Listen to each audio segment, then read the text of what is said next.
Hi, I'm Emma Rawson and I'm Director of Public Policy at the Association of Taxation Technicians, or ATT for short. One of my roles as Director of Public Policy is to head up our Tax Technical and Policy Unit, and I'm also involved with our professional standards work. My MTD journey started quite a long time ago actually, because I only became Director of Public Policy in December last year, but before that for about 7.5 years I was a technical officer at the ATT, so working on technical engagement. And one of the first things I got involved in when I started with the ATT was actually MTD for VAT. So I saw that all the way through before turning my attention to MTD for income tax. It's fair to say I think that MTD probably takes up a significant and rather sad amount of my life and my working hours. I spend a lot of time working through our technical and policy work with the ATT and HMRC.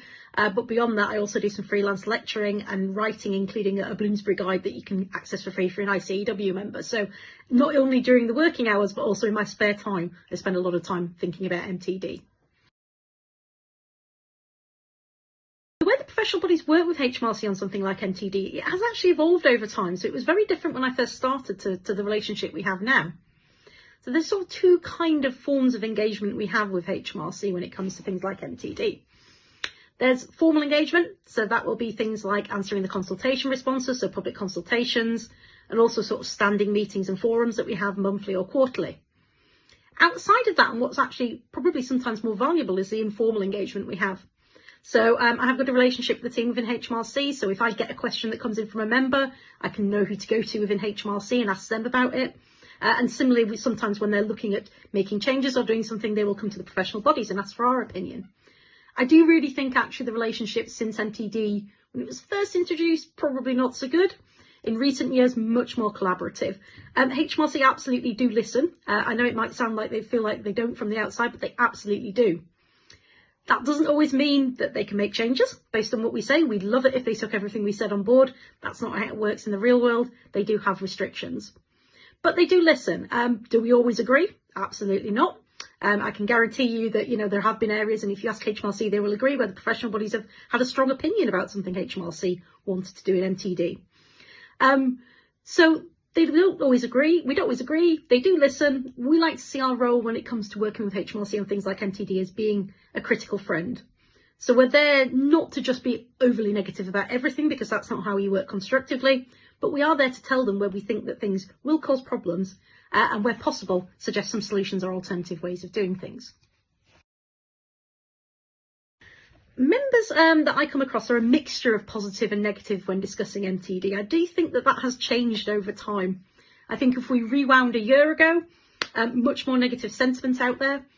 I think the agent population has kind of come to terms in a way with MTD. Even the ones who are not very keen on it, the vast majority are starting to accept it's probably happening, and starting to move to looking at, how they're going to make it work for their practices and their clients, and how they can smooth that transition. So I do think we've seen members be a bit more positive about MTD over time. That's not to say they love it, and I completely understand that, and I'm not here to make them love it. What I am here to do is to help them get ready as much as possible. You'd be surprised how many times we get asked when we do webinars, does this mean it's 4 tax returns a year, for example? Or a little bit of understanding about how the software solutions work. But I do find actually that we've got fewer sort of common misconceptions in the agent community now, as we are learning more and more about the rules. My worry is that there's a lot of public misconceptions out there. The rumour mill is in full flow. You only have to go on something like TikTok to see some of the stuff that people are saying on there. We're trying to combat that a little bit with some of our social media work, but it is quite an uphill struggle.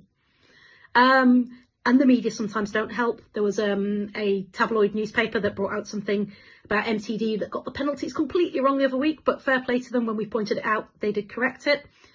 So I think we're probably going to see, unfortunately, some of those misconceptions filtering down from social media to mainstream media. And I think that's one thing we've definitely got an eye on in ATT, to try and stop misinformation spreading and stop people panicking perhaps more than they need to. It'd probably be not to ignore it. Now, I absolutely appreciate lots of agents have been bitten in the past. They spent time, they spent effort, they spent money trying to get themselves ready, getting their clients ready, and then the rug was pulled out from under them. The goalposts were changed. We've had deferrals, we've had delays. So I completely understand why people are not wanting to, sort of count the chickens before they hatch on this one. But what I would say is that in the past where we've had delays and deferrals and reshaping, I've been waiting for it to be announced. We knew it was coming. It was a badly kept secret. If something like that were to be announced now at this stage, I would be really surprised. So I would just say my one bit of advice would be, I appreciate people have been bitten in the past, and I really, really am sorry for that. But we do need to start getting ready for April 2026. I know the idea of having quiet months over the summer is probably not so true anymore these days, but if you do get some quiet months over the summer and the autumn before we get into self-assessment peak, take advantage of that little bit of time, that little bit of breathing space, to see what changes you can make in your practice and with your clients to just make things land a little bit less painfully. I think the ATT can definitely help smaller accounting firms and sole practitioners starting out with MTD. We took a decision a while back that actually MTD was going to be a priority area for us in terms of what we did and our activity and our resources. ATT members come in all shapes and sizes. We have members in everything from one-man band firms all the way up to the big four. But if I had to think of a typical ATT member in my head, they probably do work in a small firm. And we know that they are the ones who are going to find transitioning to MTD the most difficult. So we made the decision early on to put lots of effort into preparing resources for members to try and help them get there. So we have lots of content on our website. We have a dedicated MTD for Income Tax Hub. That's got frequently asked questions, technical frequently asked questions. It's got a practical readiness guide on there. It's got links to webinars and articles we've produced. Beyond that, we've done lots of webinars. We are trying something a bit new in October. On the 2nd of October, we're doing a technical questions answered session, which is really sort of getting into the weeds of MTD and really looking at some of those techie difficult questions that keep coming up. That's completely free, open to members or non-members. If you go to our website, you can book onto that. Another thing we've tried to do a little bit different are some Zoom sessions. So we were big believers, as are you guys, that actually peer-to-peer learning is really valuable in MTD. I would love to be able to answer questions like, how do I price this? What's the best software? I can't answer those questions. I'm not in practice. That's not my area of expertise. But I really believe strongly that small firms and members can learn from each other. So what we've set up are monthly drop-in Zoom sessions, which are peer-to-peer sessions where they are completely led by the members. We're there just to facilitate what it is. It's for you to share those sort of best practice, those tips, those traps that you've come across and really get that network build up. Because I knew it can be a bit lonely sometimes in small practice. Again, completely free. They're open to book all the way throughout to December. Don't need to be an ATT member. Would encourage you to have a look and sign up for those if they sound of interest. The other thing we've been working on is some PCRT guidance. So guidance for members about questions like how much checking do I need to do of clients' record keeping if I'm submitting quarterly updates? When do I need to get client approvals? And we've also got engagement letter templates on the website as well. The big thing actually that I would ask of agents, especially those in smaller firms, is to let us know what's bothering you. What is causing you sleepless nights? Where are the issues? We can't promise to fix them, but that will identify the things we need to start talking to HMRC about or looking to see if there's any holes in guidance that we can plug. Looking ahead, upcoming changes. I think it's worth keeping an eye on the draft legislation that was published a month or so ago. A lot of that is tidying up some of the things or bringing in some of the announcements from the spring statement. So there's nothing too earth-shattering in there, but it's definitely worth keeping an eye on it because that does mean that a lot of the legislative underpinnings of MTD income tax are going to change quite soon. The other thing I'd ask you to keep an eye on, not an area for concern, but definitely want to keep an eye out for if you're an agent, is the opening of exemptions. So you should hopefully soon, over the autumn, be able to apply for exemptions on the grounds of digital exclusion for clients. Definitely want to keep an eye out for. There's worries about how long that's going to take, so I would absolutely encourage people to get those applications in as soon as they can, once it opens, just so they've got a bit of certainty for themselves and their clients.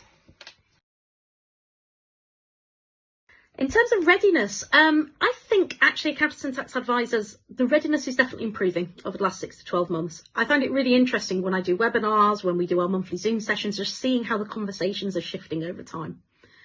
We've definitely moved from people wanting to know how the rules worked, if I go back 6 to 12 months, to now really thinking about, should I be in testing? What software can I have?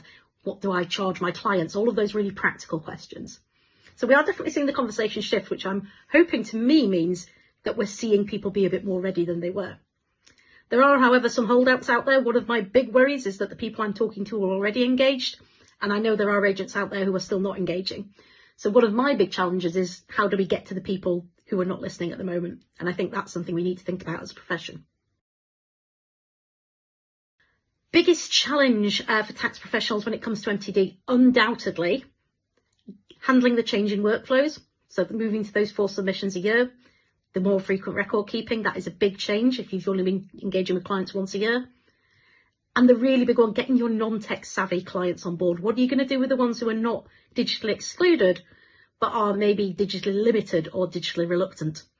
That's a real big issue, I think, for tax professionals on the ground from what I'm hearing. From our side at the ATT, our biggest challenge is ensuring we're doing what we can and doing the right things to support our members. With our public education objectives as well, we're also looking a little bit towards what we can do to raise public awareness. So that's going to be a challenge for us in the next 6 months as well, not just talking to agents, but how can we help spread the message to the unrepresented and help get them ready? And as I said earlier on, it's that how to reach those we're not reaching now. That's a really big challenge. I have seen some positives in the industry as a result of MTD. From our perspective as a professional body, what I really think MTD has driven is better dialogue between professional bodies, HMRC and software houses. Software's playing such an increasingly important role now in tax administration, and MTD has really brought, I think for the first time properly, the professional bodies and the software houses together. So I don't just talk to HMRC anymore, I talk to software people, I talk to members, I talk to lots of different people. So what I think it's been very good at from our perspective is bringing those groups of people together and getting them to work together a bit more with a common aim. I really enjoyed being part of MTD therapy. At first I felt I must have been a little bit like an interloper, a bit of a lurker, because I don't work in practice. So although I think and talk about MTD a lot, I'm not actually one of the ones who's got the really hard job of delivering it on the end. The main thing I've found really enjoyable out of it is partly the banter, although we do get a bit defensive sometimes of the PBs, but I'll let that lie. Is also just getting that first-hand feedback from those of you who are on the ground, who are in testing, who are putting in software, who are talking to clients. It's been invaluable for me in terms of getting that direct feedback about what is bothering agents. And it has identified a few things that I've been able to raise with HMRC that might not have come across our plate until a lot later on. So absolutely useful source of information, not just I think between accountants, absolutely it has been, but also for us on the professional body side to be able to listen in and see what's really bothering you and occasionally update you on what we're doing as well, or reassure you that things are on the radar. And that all helps to shape what we're going to do and focus on as a professional body, because we've got a busy 6 months to 8 months coming up, just as the accountancy profession has as well.